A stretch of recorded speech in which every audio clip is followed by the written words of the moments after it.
अन्न आणि औषध प्रशासनाने सध्या मोठी कारवाई सुरू केली आहे आणि भिवंडीमधून मिथेनॉलचा मोठा साठाही जप्त करण्यात आला। तुकाराम मुंडे यांनी ही मोठी कारवाई केलेली दिसतेय। पुण्यामधल्या घटनेचं भिवंडी कनेक्शन आता उघड झालेलं आहे।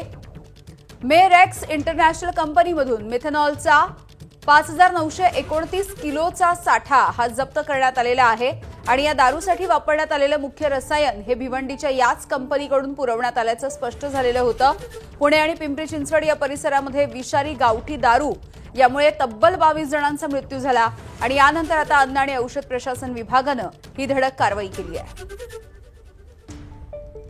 राजू सोनावणे आमचे प्रतिनिधी आपल्याला माहिती देतात। राजू, मिथेनॉलचा वापर या दारूमध्ये झालेला होता आणि ज्यामुळे दारू ही विषारी बनलेली होती। 22 जणांचा मृत्यू झाला आणि या सगळ्याचं आता भिवंडी कनेक्शन समोर आलेलं आहे। कशी झाली आहे कारवाई?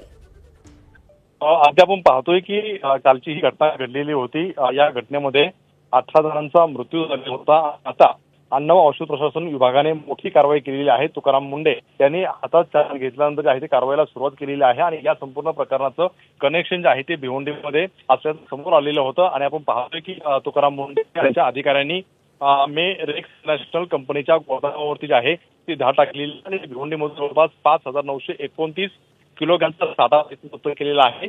विशेष म्हणजे या साठ्याची कुठलीही नोंद कंपनीच्या पुस्तकात किंवा नोंदवहीमध्ये पाहायला मिळालेली नव्हती। त्यामुळे ही जो काही साठा पुण्यामध्ये वापरला गेला होता दारूमध्ये तो याच कंपनीतून वापरला गेला होता हे सुद्धा उघड झालेलं आहे। त्यामुळे ही एक मोठी कारवाई आहे ती म्हणावी लागेल। खरं तर या संबंधामध्ये कंपनीच्या आधीच एक्साइज डिपार्टमेंटने ताब्यात घेतला आहे। त्यामुळे या विभागाने काही त्यांच्या लोकांना जे आहे ती ताब्यात घेतल्याची माहिती समोर येते। मात्र आपण पाहतो की 5929 किलोचा साठा जो आहे तो जप्त केलेला आहे। त्यामुळे आपण पुण्याचं इलेक्शन भिवंडीमध्ये होतं आणि त्यामुळे ही मोठी कारवाई जी आहे ती करण्यात आलेली आपल्याला पाहायला मिळते। खरं तर तुकाराम मुंडे यांनी कारवाईचा धडका लावला पाहायला मिळतो आपल्याला। राजू, धन्यवाद सविस्तर माहितीसाठी। एबीपी माझा, उघडा डोळे बघा नीट।